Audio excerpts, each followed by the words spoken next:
Ladies and gentlemen, boys and girls, welcome to an impromptu live stream because you're joining myself, Chris, from the Sounds of Stadia team, joined by the techie teacher himself, Mr. Tom, and below him, the man of many pixels, joining us on this very pixelated Monday night for a little chat. We thought we'd get together, not really much to talk about, so...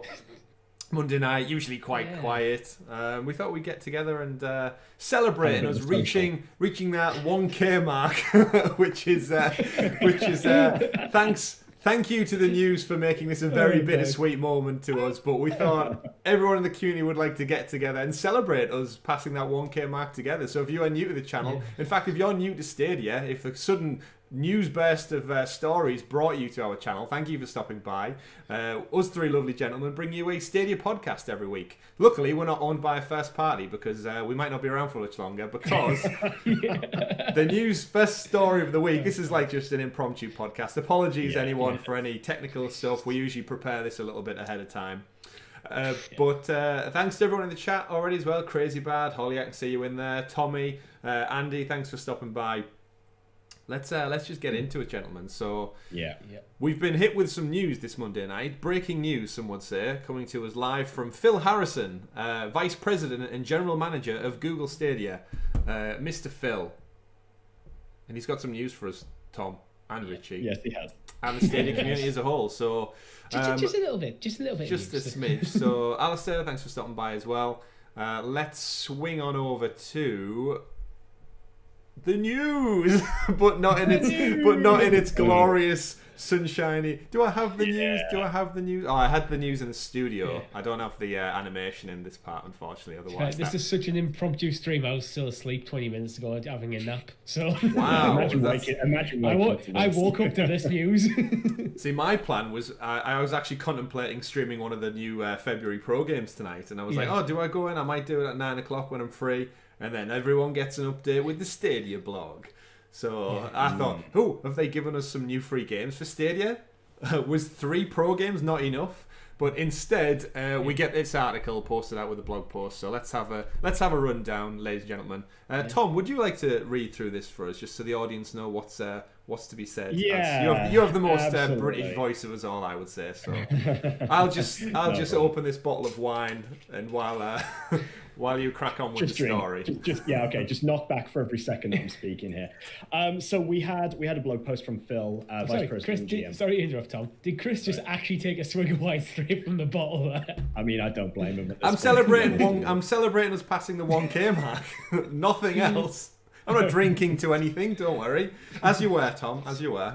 So the blog post is titled Focusing on Stadia's Future as a Platform and Winding Down Stadia Games and Entertainment. In this case, it's referred to as SG&E. I mean, the blog title gives it all, really, but I'll read on. Phil says, "We launched Stadia with the goal of making your favorite games instantly available wherever you want to play them. With the recent successful launch of Cyberpunk 2077 on Stadia, gameplay on all types of devices, including iOS, growing our slate of YouTube integrations, and our global expansions, it's clear that Stadia's technology has been proven and works at scale. Having games streamed to any screen is the future of this industry, and we'll continue to invest in Stadia and its underlying platform to provide the best cloud game experience for our partners and the gaming community. This has been the vision of Stadia since the beginning." It goes on to talk about how they expanded to sort of integrate game developers and publishers within the ecosystem, essentially, and to sort of bolster our experiences. But then it goes on to discuss how the relationship, or sort of like the focus of Stadia, has changed.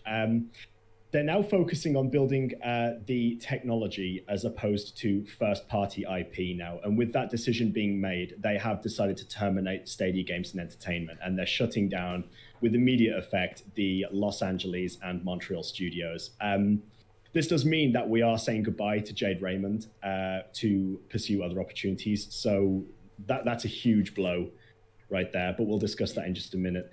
Phil says, we greatly appreciate Jade's contribution to Stadia and wish her the best of luck in her future endeavors. Over the coming months, most of the Stadia Games and Entertainment team will be moved into new roles.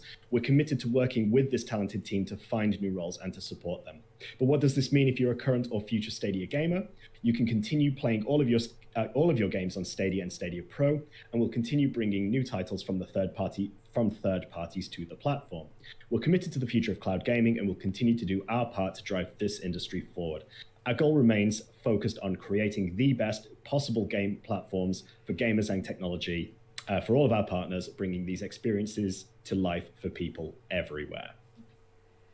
Let's dissect. Where do we even begin? Yeah, it's like... Yeah. So essentially, in a nutshell, is the exclusive first-party games, that's the kind of biggest takeaway for me, are not happening, basically. Absolutely. Obviously, it doesn't mean they're not going to have first-party exclusives, they're just not going to be made by internal studios. Yeah, so I don't think this actually directly impacts the, sort of like the deals with Harmonix and the likes that previously been announced. They're still going to be exclusive to the platform, probably just not first party, not published by Google themselves. Absolutely. But what I think this is the biggest hitting point for me here is the fact that essentially we're not going to see any unique IP that sort of like utilizes the back end of Stadia. So whereas other developers could get involved with actually producing a game that works quite well with the platform, they don't have immediate access to everything in terms of the infrastructure. Therefore, it's not going to be like solely built around the Stadia platform. It's more likely to be built with other platforms in mind because there's no exclusivity deal per se there, or no sort of like what's the term I'm looking for? Some sort of commitment. There's no sort of real commitment there. Yeah. So they do state in here it's the rising costs of game development and the tools required to do it. The same there that obviously they feel like that money would be better well spent, clearly making kind of second party deals with people. Well, I think we're really going to have to see the fruition of that soon because to can your like internal studios. I mean, there's a couple of ways we can look at this. We know that Amazon Game Studios, there's obviously been a lot of negative press about that recently with the canning of the Crucible, and more recently there was an article that came out discussing about how they've been spending 500 million on their game studios and they haven't really gotten anywhere with it so far. Maybe Google are starting to sort of see that a similar sort of internal way that things aren't quite working there. But if that is the case, then that money really needs to be pumped somewhere, and it needs to be pumped very quickly. Interestingly, I'm just going to jump over to chat very quickly. Matt just joins us, and he says, is this Project Hailstorm?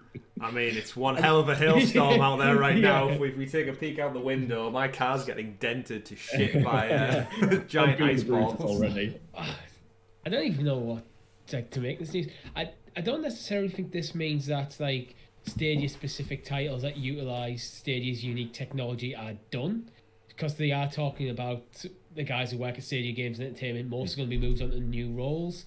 Maybe there's going to be like more supplementary roles rather than working on a first-party title that use that. Maybe they're going to have a team that helps other developers incorporate that back-end stuff.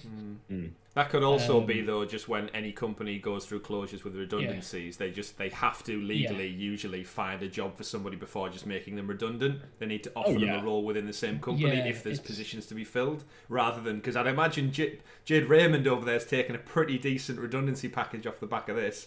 A year into your first party studio contract with a massive company like Google, and all of a sudden it's like, we kind of don't need you anymore, Jade, sorry. And I mean, she's done pretty well. It's sort of like that ninja deal with leaving Mixer, Twitch and so on. Mixer. Yeah. She's suddenly just like she's gone. She's worked for Stadia Games and Entertainment. They haven't actually put anything out, and she walks away with a nice redundancy. So fair play to you, Jade. Fair play. Yeah, and I don't blame her for not sticking around either. Like, if you're a creative director and you've came from like such a heritage of like Assassin's Creed and Ubisoft and titles at EA, to find out that your studio that's nigh on a year old is all of a sudden non-existent anymore, you're not going to hang around for second party deals and relationships. You obviously, your creative output's probably better spent elsewhere. So we wish her the thing best, for me of course. The thing that keeps coming to mind is the fact that we've kind of been defending like the lack of first-party titles on Stadia by saying, yeah, the studios are less than a year old. It's going to take a time before they even start like nailing in the concept of what the game's going to be. So we're probably talking minimum 3 years before we get a first-party title. Mm-hmm. And this kind of just pulls the rug all the way from under that. It's true. It's true. But yeah. I wonder if it's just like they were looking at like the cost of getting the studios up and running properly. It's probably maybe the costs were ballooning, and it might literally just be a case of, yeah, this is costing way too much, and we don't think we're going to make.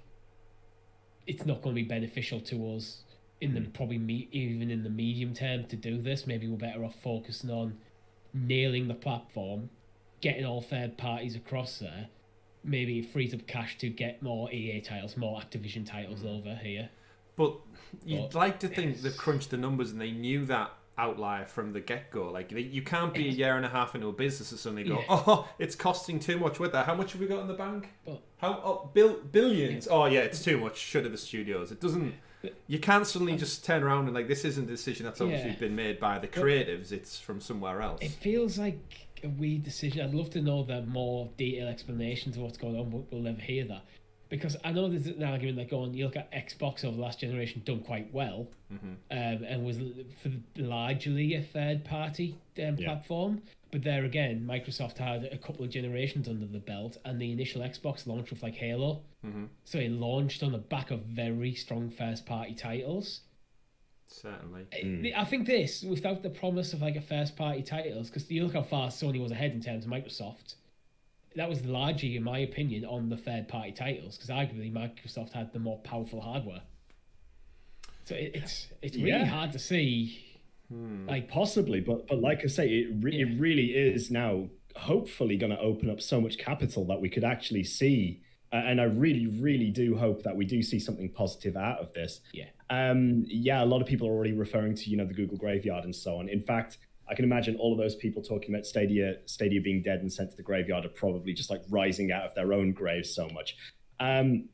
I'm interested to get chat's opinion on the news story as well. So please, reach out and message us live as well, and we'll be more than happy to discuss your thoughts too. We should probably again be mindful as well. Like, this doesn't mean Stadia's dead by a long shot. They've doubled down and committed to the future. It just means that those games that we've anticipated was still a good 2 to 3 years away potentially. Those like unique IPs that were built within and then going to be exclusive. Even though those are now gone, that doesn't stop them from spending that money on a second party. So they could easily team up with. We actually discussed it on the podcast the other week about studios. Funnily enough, they could look to acquire, but instead it clearly looks like that money is going to be spent elsewhere. So that 10 million they paid to the Resident Evil team, like that, those type of deals can happen. But instead of it being cooked internally, it could just be brought to Stadia. It's possible it does free up a lot of money to do like deals that like people seem to do with like Square Enix. So, like, you look at what Nintendo does with Square, look what Sony does with Square. Like Nintendo got things like the Bravely Default series. Sony have got Final Fantasy VII. And like so it opens up the cash to do these like exclusive titles but using third party developers. Yeah. But there again, you also need to look at Microsoft's business when you're looking at it through that lens and go, Bethesda are now probably off the market in terms of these like doing a third party exclusive. Can you see Microsoft letting Stadia do something like that with Bethesda? I also think it's really difficult to establish new IP in the modern day as well. I think because we talked about in the podcast episode as well, that's just gone live today, guys. And if you've not checked it out yet, go ahead and listen to that. Give us some likes and all that. We talked about this nostalgic, the sort of like the nostalgic vibe of older games sort of like being reborn. We were talking about the Tomb Raider franchise. And I think because so many people, like so many gamers these days sort of like reminisce for that old school vibe now, and sort of like reimagining to bring new IP to the table is very difficult at the moment. Like I'm struggling to think off the top of my head of like a really massively successful, perhaps Ghost of Tsushima is probably the best example at the moment. Horizon, but these are all in the first iteration of the franchise. Yes, I wouldn't say this a successful franchise on one game. At the moment, they're a successful game. But how many If Horizon 2 comes out and ideas? crushes us, Ghost 2 comes out and crushes us, then you can start talking about it being successful as a franchise. Yeah, that's true. But how many ideas have to die for these to be born is the question. And when you've got essentially like 1-2 studios, we have Montreal and LA. What does that mean now for Japan and so on? I imagine that's all canned at this point. Stadia Games and Entertainment is just gone. That's how I read into this. Yeah. So what's the chat got for us then, Tom? What are people's emotions like out there? I'm sure the internet's perfectly chill and happy with all of this, but what about our lovely chat out there? Yeah, just jumping back into chat. Nick says it's a bit of a worry as a recent convert to Stadia, talking about, the Google graveyard and so on. I don't think we need to worry about Stadia as a platform at the moment. No. I think what we're probably going to see is a reimagining of the service. Earlier on, Ash has also mentioned it makes it a little bit more like GeForce Now or Luna in terms of sort of like the base, providing a base service for games developers, and publishers to release. Think about it. It's a cloud version of Steam. That's what we're left with at the end of the day. Yeah. And it seems to be more of a flex towards that instead. I wouldn't be concerned about Stadia going away because I still think Google are making a decent chunk of change on it. I think anyone saying this is the death of Google Stadia at this point in time is kind of getting ahead of himself, being a bit over dramatic in my opinion, because what we've seen is one arm of Google Stadia that hasn't actually released anything yet. Yeah, closed down. Yeah, I suppose it's not like they've been going for like 10 years. And it's not like Sony closing their first-party studios, who have got a massive back catalogue, and this is something that's new that, I'm guessing, internally decided either wasn't working or isn't worth the investment at this moment in time. Yeah. For again, behind closed doors, we don't know what conversations have been had. But you've raised a great point there, Richie, where Sony and Microsoft, remember, have spent the last decade closing studios down as well as acquiring and buying. They've also shuttered them, and obviously Microsoft closed a couple and Sony closed a couple, and then they've all of a sudden doubled down on acquiring studios. Seems to be the common trend. If they don't get them, the Embracer Group or Tencent will. So it's a buyer's market at the moment, and maybe Google have seen what development has been in place for a year now, looked at their costing and thought there's nothing really that screams to us masterpiece right now. Whereas for all we know, second party companies, other developers could be putting things on the table and saying, give us X amount of money, we'll make this IP for you, or we'll develop this IP or this nostalgic franchise and bring it back. And that might just be a better bang for your buck, essentially. So it doesn't have to be bad. It could be a lot. It's probably a lot of things, a lot of different factors. Things like COVID may have played an effect here, because they've spending all this money to get the studio up and running, but then can't physically get the studio up and running. Yeah, there's just loads of computers and servers just waiting around to be turned on. Hopefully they kept the receipts. I highly doubt there's a single mitigating factor in this. There's probably been a lot of things, but I think ultimately this decision has clearly come down to the funds. Where are we better spending off our money? And while Google is one of the richest companies in the world, Stadia isn't, and Stadia doesn't have access to all of Google's money. Do they not? Do they not have that big Scrooge McDuck pile? It's not like they. I think when we talk about Google, sometimes we talk as if they have a blank check for this stuff, but at the end of the day, they have investors.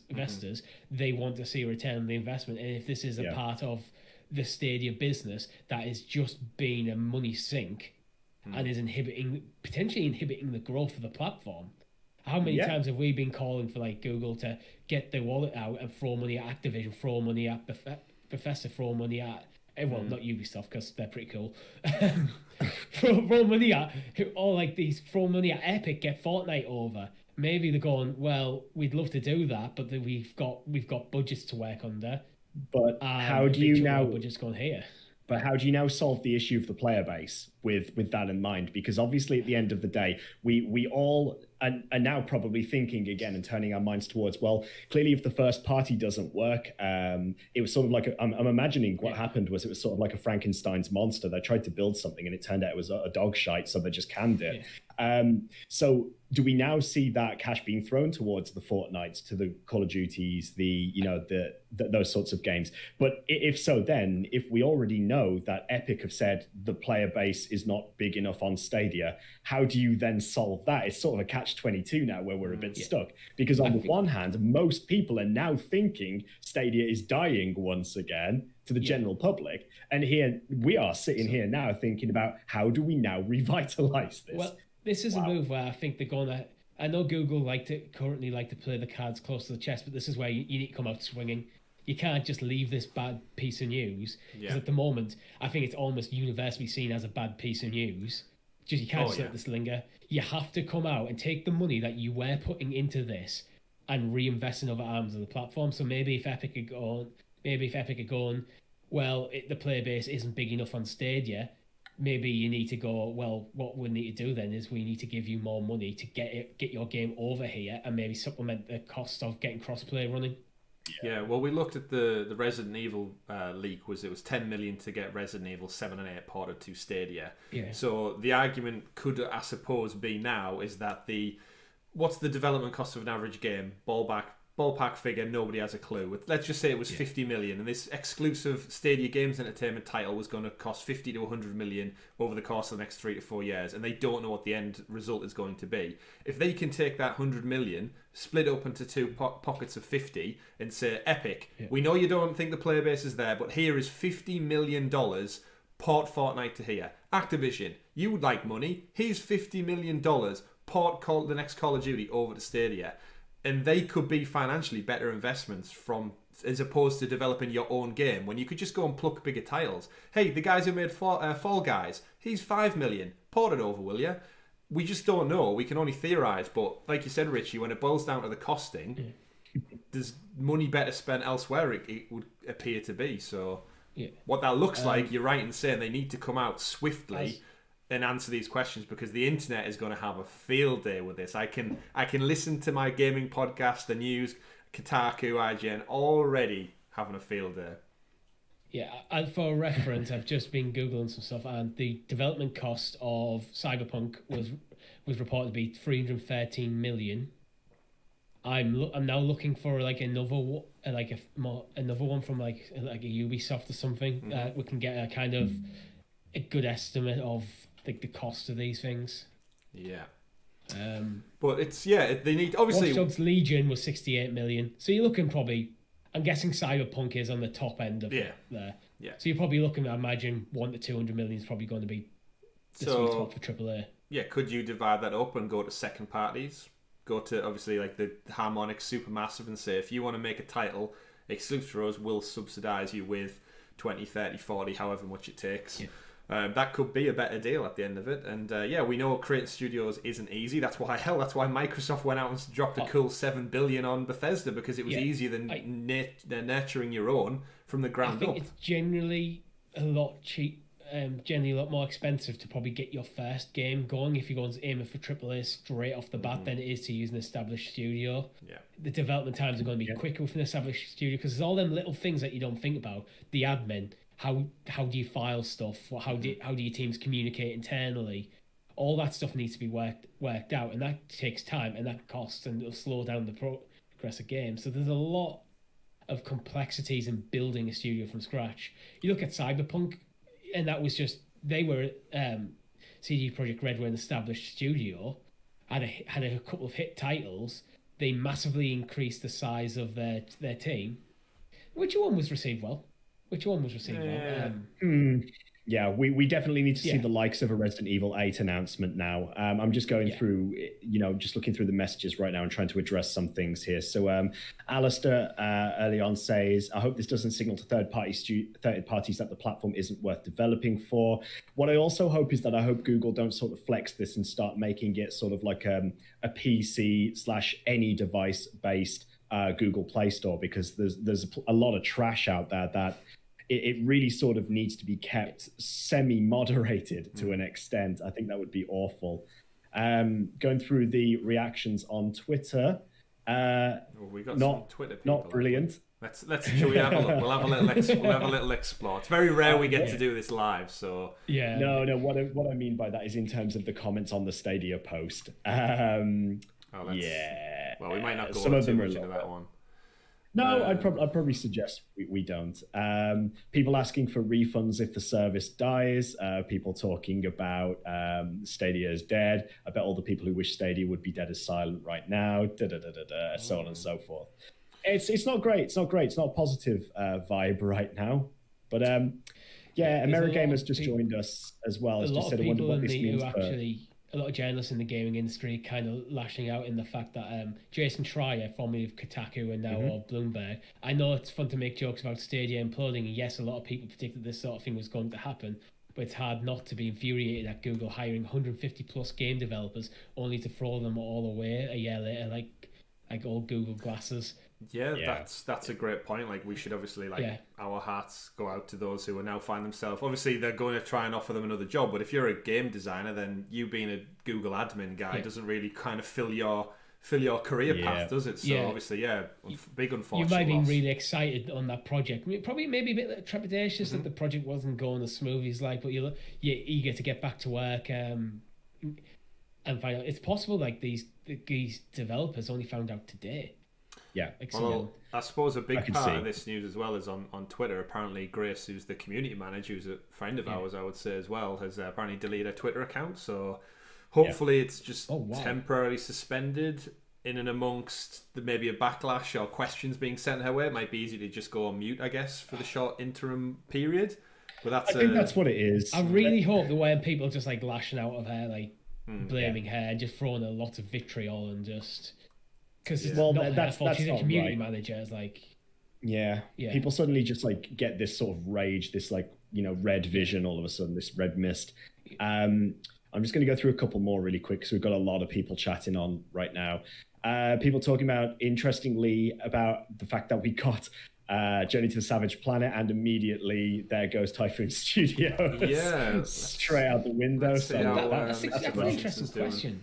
Mm-hmm. What happens to the studios that are established that were brought under the Stadia Games Entertainment banner? It was only the one, right? Was only the one? Just Typhoon, I think, was the only Typhoon was integrated. So technically, Google still own that. What happens to it then? Are Google trying to just go sell it? Are they just? Who knows? They didn't address it in the statement. So do you just wind it up? Yeah. I mean, they've obviously just literally, as of today, finished their port of the Employee of the Month edition of Savage Planet, so... Ironic, the title there. I was going to say, that's an interesting tweet you've got highlighted there, Chris, as well. So Employee of the Month edition is out. What a crazy coincidence. What a time to be alive. Crazy coincidence. It's almost bittersweet now to look back at that, isn't it, really? Yeah, it's a curious one. So, obviously, great news, though. Stadia's trending, ladies and gentlemen. Naturally. All news is good news, I suppose. Last time it was trending was when Alex Hutchinson, the same, made his obviously very famous tweet. Very true. God, there is some people throwing the toys out with the bathwater, whatever the saying is. If the service dies, I want refunds for everything I spent on the service. It's not how it works, unfortunately. Yeah, some more tweets there. Thing about Stadia's Intel Studios is they poached exceptional talent. We should point out, like Shannon Studstill and Jade Raymond, phenomenal people in the industry. And there's probably a lot of exceptional talent who kind of work in the backgrounds. They would have come without any pull of previous colleagues.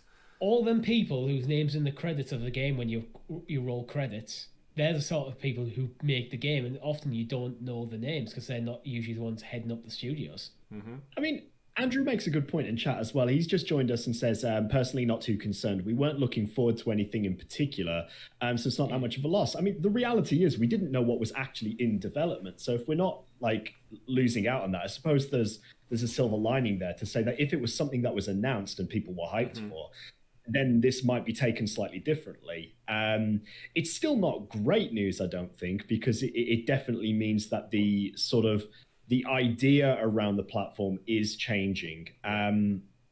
I don't know. I'm struck. From a personal perspective, it's not great as a podcast who covers Google Stadia, because now Stadia seem to be like, despite January being a quiet month, Stadia seem to be very much on the up with things like the Ubisoft games coming in November, Cyberpunk doing actually quite well on Stadia.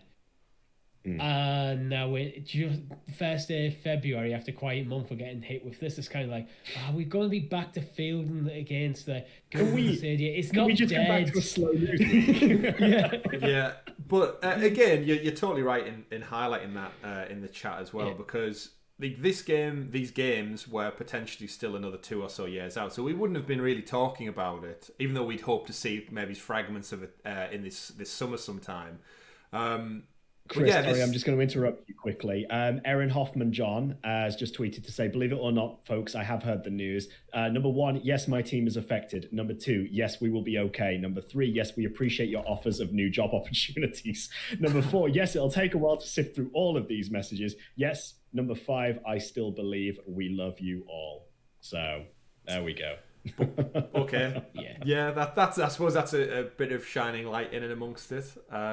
But again, back to what we were talking briefly ago. They need to come out surely and either give some positive spin on this and say what their future plans are. It's all well and good saying like we believe it's a great platform. We're gonna lease it out to other game developers to do with what they wish. But what does that mean for the consumer, the fans who've invested in this tech, us three, all of the amazing people in the audience, all the people who stood by defiantly throughout all the ups and downs of this crazy cloud roller coaster we found ourselves on? I want to know, as a consumer and as someone who has invested in Stadia since day one, if we're now not getting exclusive first-party games made by Stadia, what does that look like for me? Because I don't know about you two gents, but I still have a lovely PlayStation 5 out there with about 10 studios that are putting out quality AAA titles that I can't get anywhere else. And we've said before, time and time again on the podcast, games, what make these platforms live or die by the sword. And yes, they can make second-party deals, but they need to shout about that from the rooftops now. They can't just put this post out and then go silent for half a year. It cannot happen. No. Yeah. For me, it's like Stadia still is my favourite place to play games. I love my PS5, and I'm really looking forward to getting them sweet Sony first parties when they start coming out on it. But I bought the PS5 with the promise that I knew they were coming. Now, if we got told this news a year ago, a bit longer than a year ago, when we were looking to buy Stadia, honestly, hand on heart, if you got told when your pre-order still hadn't come through that Google weren't going to bother doing any first-party titles, would you have cancelled? No.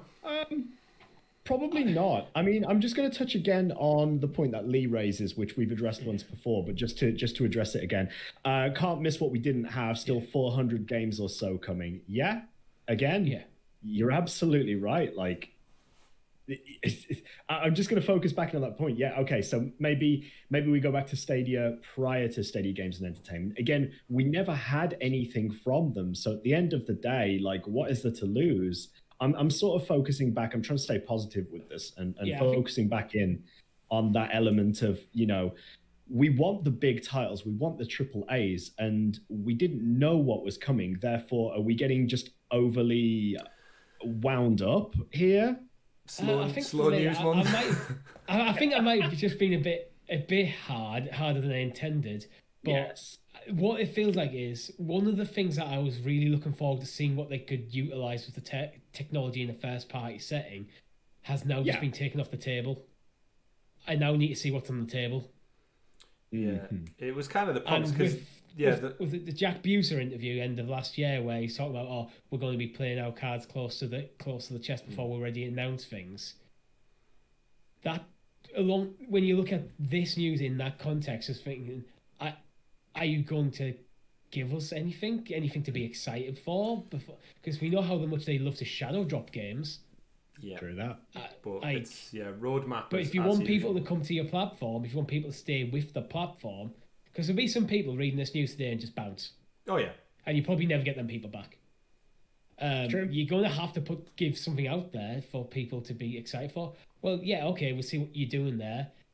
And this is why we're doing it. Like, you need and why we're doing it, apart from just it press statement. Yeah, I suppose Absolutely. the best way to look at this is we could have waited 3 years and the game could have been an absolute dog turd. Yeah. And then what would the conversation have been like then? It comes out, it gets reviewed, it gets 4 out of 10, 3 out of 10. It's like, well, Stadia's first party game, the first ever one. Time remakes. It's rubbish. How would we feel then? So I guess again, if they've looked at what's on display so far after a year's worth of work, and they go, you know what, this isn't worth the money. We can spend it better at getting Warner Brothers involved, getting whoever else involved, all these other companies who know how to make good games. We might just see 5 solid quality second party deals out of this, as opposed to one average first attempt at an exclusive. So silver lining. Definitely. I think this is definitely a consolidation move. I think it's part of like basically probably a restructure and rethinking. Like 2020 probably didn't go the way they ideally would have planned. COVID has probably played a big part of that. I already mentioned COVID and how that must have sucked trying to set up a studio when you can't physically set up the studio. Mm-hmm. I think it's one thing when you're already an established studio. I think everyone's suddenly working from home and adapting to that scenario, and everyone already knows each other. You've already got systems in place and how people work, all the interdepartmental relationships already pretty solid, and it's more finding what's the best technology to supplement that while we can't be in the same building. Yeah. To, okay, we're going to do all this remotely right from the start. But True. yeah, I really hope that this is going to be like, we're not going to focus on this now. We don't think it's the right time, the right circumstance, the right landscape for us to focus on it. It's probably too much of a risk. Let's focus on things that are maybe a bit less risky. Focus on the things that people are actually asking for. How many people are asking for things like, when is Call of Duty going to come? When is Fortnite going to come? When's Apex going to come? When is it going to come, actually? Yeah, I don't know. So my big hope is still that really they're going to take the money that they were ploughing into the first party studios into Stadia Games Entertainment and not just go, okay, that money's gone and your budget's effectively cut.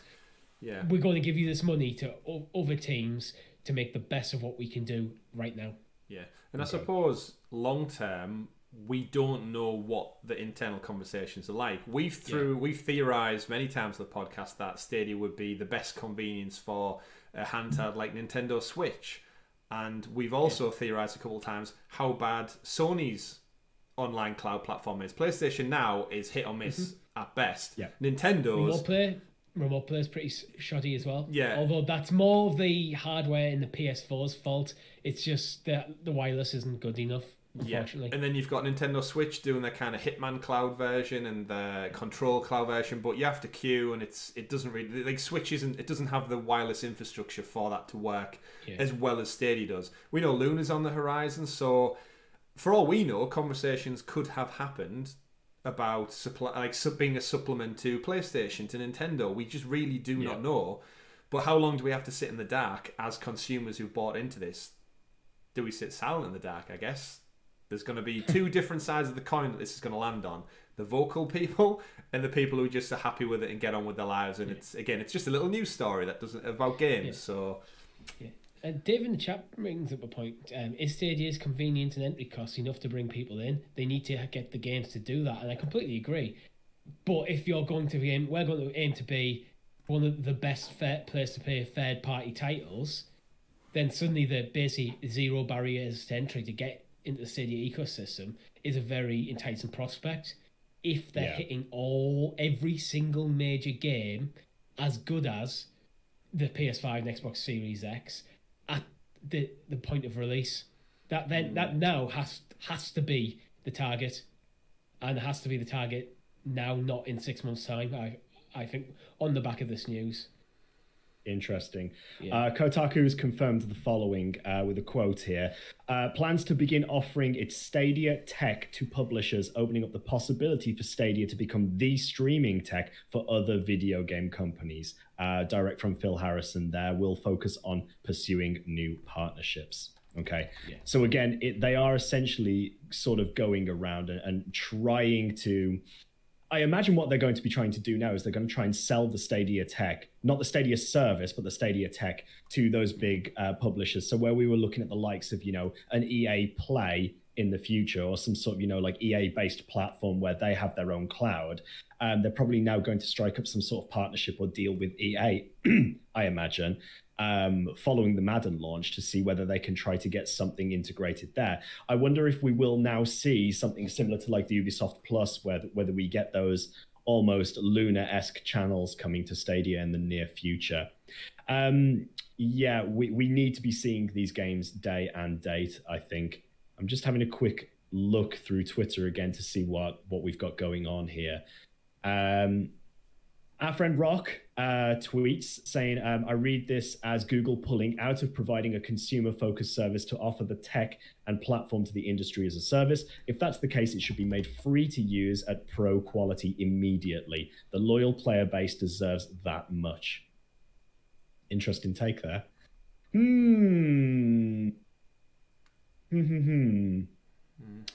Right.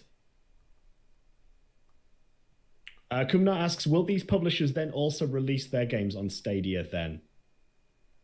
White labeling Stadia. Oof. Yeah. I really do hope this is now going to see an uptick. And like you've both said before, I think we really need to see something. I mean, Tuesday's blog post, tomorrow's blog post is going to be do you think we'll get one? Will we get one, or is this classic Stadia where we just go radio silent now until who knows when? Oh yeah, a month of silence. Oh dear. But wow. If there's a restructure of this coming, then I would like to see a Connect on the horizon that is maybe going to give us, like, get their ducks in a row almost and say, like, right, they still got the employees for that. Well, we don't know, do we? We just honestly don't know. But someone there needs to do something, because that obviously is an announcement from Phil Harrison is great, but where is the message for the fans essentially of the games, the products, and the potential of what it holds in the future? This isn't a GDC announcement. You can't just come out and say, oh, we're closing. Imagine if Sony came out and said, we're closing the studios, but we've got no news on future games. Yep. Like, that just wouldn't happen. They wouldn't close Sony Santa Monica or Naughty Dog or someone or Insomniac and say, oh, there's that gone, we're going to focus on other things. No mention of what it's going to be, though, just they're gone with no pipeline down the road. And again, this whole no roadmap thing is more evident when you drop bad news like this. So dot I would say definitely a dot. Definitely a dot. Ashes asks, do you think this opens up a Game Pass possibility? He doesn't think so, because the premise is to subsidize the server costs by offering the service on existing servers, but it does take down one hurdle. My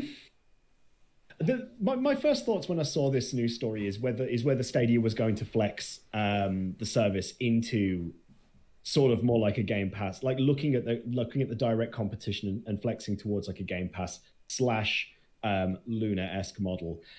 And I'm really struggling here, because I'm still sort of seeing each of their own places in the market, and what we probably don't want to see is too many services trying to do the same thing, even though that's essentially what promotes competition. I'd be worried if, Amazon and Google take the exact same stance, like literally page for page, channel for channel, and so on. I kind of like what we've got going on at the moment. Again, I'm going to refer to what I said earlier on in this stream, is that I like this idea of having a cloud-based Steam library. That's essentially how I treat Stadia.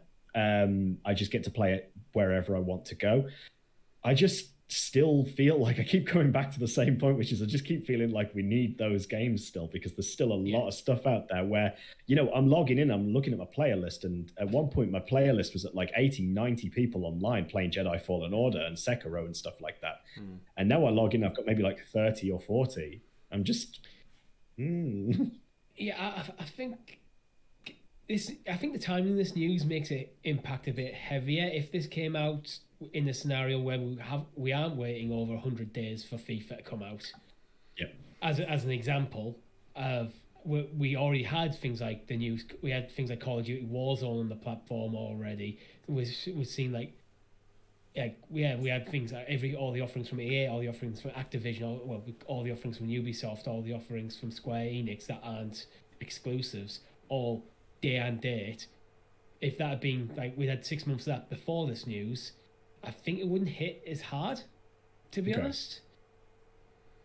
because it already feels like Stadia was behind in the race for third party, and now doesn't even have the excitement of first party to look forward to. So this is why I think they really need to get to that level as soon as they possibly can. Roadmap. Yeah. Roadmap. Nick's question says, is it a sign that Stadia is a smaller part of overall Google business? Sony has gaming as a huge part of its business. Yeah, I think naturally as a new arm to Google, it was always going to be relatively small. I think that much is known for most of us. I mean, I appreciate new people getting invested in Stadia. May not be so familiar with the background behind it, but yeah, we definitely get the vibe that it's like Google's youngest redhead sibling. Yeah, but if you listen to any like the made by Google sort of like interviews and stuff, they always talk about like the individual arms of Google, the individual companies almost having a small company mentality rather than the big corporate Google overlords dictating everything they need. They seem to be given a lot of freedom within their teams. So I'm not sure how much. I mean, there's definitely going to be like financial calls and stuff with Google HQ and stuff. So Google may have been putting pressure on Stadia, going, look, you're bleeding too much money at the moment. You need to restructure or something. But I think the decision to close the studios probably fell with the Google Stadia management team. Do you think, on that point, actually, I was going to raise just an interesting point here. How do you think this reflects on Phil in the gaming industry? One who is already relatively... you know Phil's rep by now. I don't know that much. I've already seen a couple meme things where he was at PlayStation and then he was at Microsoft and now he's at Stadia, and yeah, he's kind of followed by a bit of a curse, it would seem. But if you're in the chat, really, Phil, let us know. Let us know what the plans are. Oh, we would. Yeah, we'd love that. I really don't. I only started paying a bit more attention to him because of Stadia, to be honest. So it's really hard to know. I think his sort of reputation within the gaming industry is he always comes in with an innovative idea, but it tends to usually flop. Is the sort of like idea that floats around with him wherever he goes. That he's always there with great ideas, but he doesn't quite, it doesn't really come to fruition the way that he sort of emphasizes it. PlayStation Home.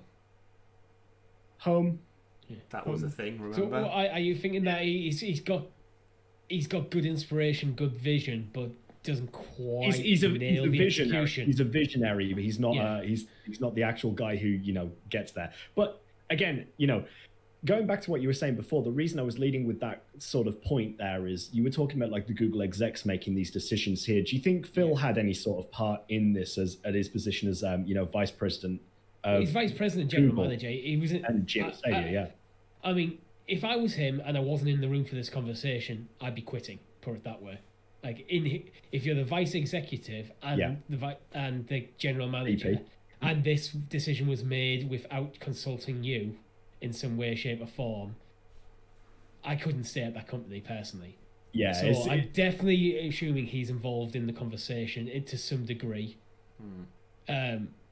Again, I kind of think if the pressure has come from the Google HQ execs from Alphabet directly, I don't think I don't know if the decision would have been a case of you need to close down this arm of the business, more of a case of you need to cut your losses, find a way to do it, and then because then the Google Stadia as a company is probably the board of directors at Google Stadia are probably had to sit down and go, right, where do we do this?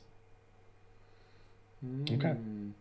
It's maybe time for a bit of a refresh then on their part.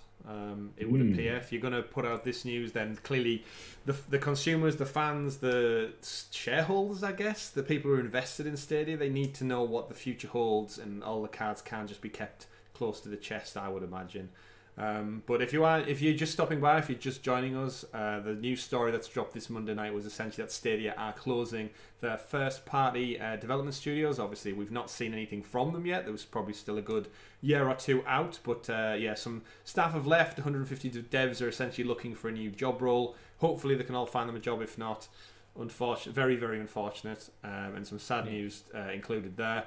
We don't know what this meant, so again, emotions are high right now. I think it's obviously not good news. It's not as impactful as we probably are putting it under that lens right now in the heat of the moment and reading too much into it. I'm sure once it's boiled down and we record the podcast this coming Sunday, gents, we'll probably have had a bit more insight into it, different opinions and such, and we might feel very different. Because we're not used to doing this sort of like this level of reactionary content. So it's like usually like we'll record the podcast on the Sunday, so the latest news drop would be the Friday. So usually I've got like 2 days between hearing news and reacting to it to actually think through it.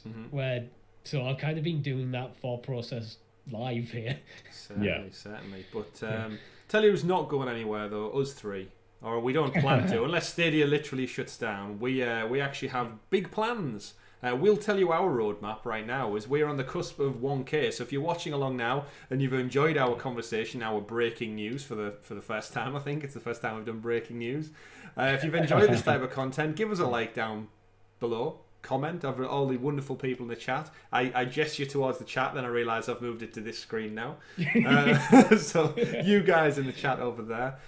We can bring you up for some questions. But yes, we've got great plans once we hit that 1K mark. We're doing our refresh ourselves. So our roadmap is to bring you new shows, new content, all Stadia focused. Unfortunately, it won't be Stadia exclusive game focused, but we'll certainly be bringing you some new things in the future. So thank you for everyone who has stopped by in the chat. I don't think we have any final questions, gentlemen. I think we don't want to go too long in the tooth on this story, just in case. No, well, we're definitely going to be talking about this on Sunday. So on next Monday's podcast, this will definitely be in there again, I'd imagine. All we can hope is we'll see how the story develops over the next week. Exactly. So if you've not checked out the Sounds of Stadia podcast, I'll show you lovely people it right now. Oh, there it was on the main screen. Sounds of Stadia podcast, ladies and gentlemen. Me, Tom and Richie bring you a Stadia roundup of all the weekly gaming news, and Stadia focused, of course, into an hour or so episode, broken down for you, piece by piece, topics and discussions. And we also do live streams and games and Patreon stuff and everything else that you could possibly imagine. And we couldn't do it, of course, without your lovely support. So what I would probably want to wrap the show up right now is all the Stadia Google employees out there, we want to give you our utmost support right now in probably the time of need, I guess, for some of you. All the people over on the internet, don't be assholes. Don't go giving every Stadia employee shit or grief or anything else. Go show them some love. We know they work really, really hard, as does everybody who is involved in the video games industry, full stop. Go show them why we're the best community in the industry. That is a great point, Richie. Go show them that. But I think we'll wrap up there for our impromptu Stadia live reaction news thing. They may have closed the studios, but there's many, many more things on the horizon to see, and we'll be there to see it through with it. So that's it. Yeah. My name's been Chris. I've been Tom. And I've been fired. Richie, no, that's not the news you want to end on. You've been lining up that joke. I couldn't resist. I've been Richie. Not anymore. We need to go have a conversation. You and me, back room right now. Thank you very much for watching, everybody. Have a great week. Don't forget to check out the podcast. If you want some Stadia news that isn't tinged with this story, Madden, EA Studios, Skate 4, new Tomb Raider games, all that exciting stuff, you can check that out on the channel right now. But thank you very much. We'll see you next time. Have a great day, positive. evening. Stay positive. Evening. See you in the cloud. Goodbye, everyone. Bye. Bye. Bye.